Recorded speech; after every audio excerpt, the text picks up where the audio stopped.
शहीद की जो मौत है वो कौम की हयात है।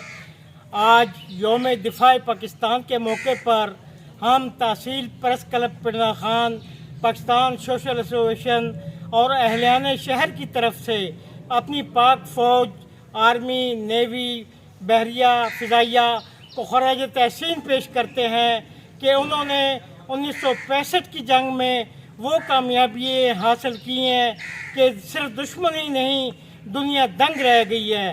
भारतीय चीफ आर्मी स्टाफ का ये दावा कि हम कल सुबह का नाश्ता लाहौर के जम खाने पर करेंगे, मगर पाक फ़ौज के नौजवानों ने अपने जिस्मों पर बम बांधकर साबित कर दिया कि पाक फ़ौज दुनिया की नंबर 1 फ़ौज है। और पाक फ़ौज ने दुश्मन को वो शिकस्त फाश दी कि भारत आज तक अपनी उस शिकस्त को नहीं भूल सका।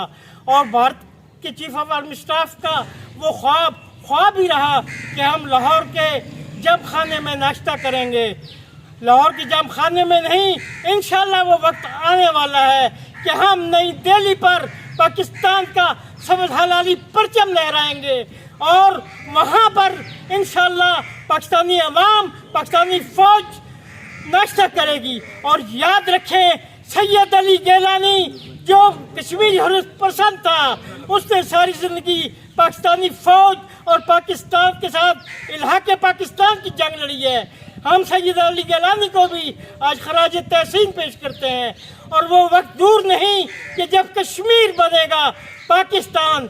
याराने जहाँ कहते हैं कश्मीर है जन्नत, जन्नत किसी काफिर को मिली है न मिलेगी। मुसल्लत करेगा अगर जंग हम पर तो 4 लाख दुश्मन का मुंह तोड़ देंगे।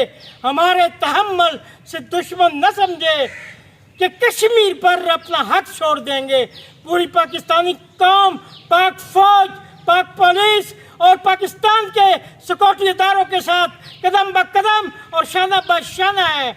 और इंशाअल्लाह वो वक्त दूर नहीं जब न सिर्फ कश्मीर आज़ाद होगा, बैतुल मुक़द्दस आज़ाद होगा और महकूम मुसलमान एक बार फिर दुनिया के नक्शे पर साबित कर देंगे कि एक है मुस्लिम अरब की पासबानी के लिए नील के साहिल से लेकर तब के काशगर।